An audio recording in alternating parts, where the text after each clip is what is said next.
Ang Komisyon Tagapagpaganap ng Pilipinas o Philippine Executive Commission o PEC ay pansamantalang pamahalaang sibilyan na itinayo ng mga Hapones sa Pilipinas noong panahon ng kanilang pananakop. Nabuo ang komisyong ito noong January 23, 1942 sa utos ng mga Hapones matapos silang sakupin ang Maynila. Pinamuno nito ni George B. Vargas bilang chairman.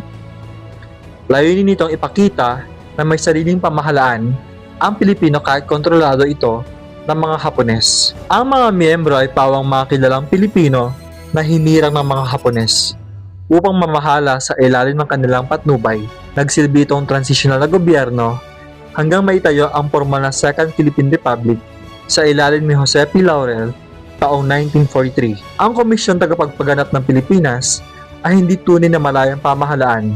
Ito ay instrumento ng pananakop ng Hapones gamit para ipakita na sila ay nagbibigay ng kalayaan sa Pilipino kahit kontrolado pa rin nila ang lahat ng desisyon. Ginamit ito ng mga Hapones para makakuha ng suporta at kooperasyon sa mga Pilipino.